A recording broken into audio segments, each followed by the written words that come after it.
พอข้าเหมยซุงพี่น้องทั้งเซงค่ะอันนี้เป็นอีสังลำเฮพี่น้องเขาดองหูค่ะเนี่ยก้อนใหญ่ๆค่ะนะเขาหูก็คอมเมนต์ไว้ค่ะนะพี่น้องค่ะนะอันนี้เป็นคาเดมาลานี่ค่ะเนาะอันนี้เป็นป้ามลมค่ะนะพี่น้องค่ะนะมันเป็นป้ามลมเพราะนะ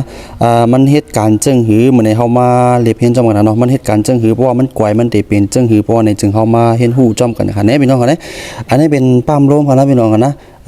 มันติอยู่ไกลติบิปิลิกมันค่ะนะพี่น้องนะอันนี้เป็นเสียบคอทางในตีเฮาเหยียบปิลิงค่ะนะอันนี้เสียบคอทางในตีเฮาเหยียบปิลิงค่ะนะเพราะเฮาเหยียบว่าเนี่ยจะมันอีเข้ากว่าอันไหนค่ะนะ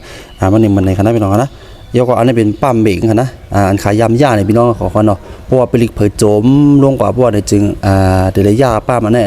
คลิปวิดีโอเขาเฮ็ดไว้ค่ะนะย่าเนี่ยพี่น้องเขานะมันได้เป็นปั๊มเบรกขึ้นไหนค่ะนะพี่น้องนะอันนี้บ่ว่ามันกวายมันได้เป็นจังหือเพราะว่าเนี่ยจึงมันตี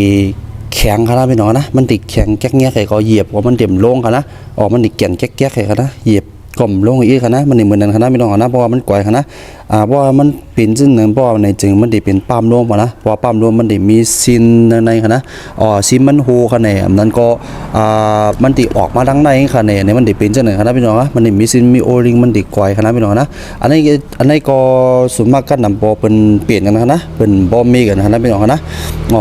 อันนี้ก็เหมือนไหนครับพี่น้องนะอันนี้เป็นหูดีลมมันเข้าครับนะเพราะว่ามันแข็งเนาะอันนั้นสุดเฮามาเช็คด้วยก่อนครับในว่าไอ้ลมมันเนี่ยมันหลุดครับนะมันได้มีต่อลมกันในครับนะอันครับนะพี่น้องนะนะครับ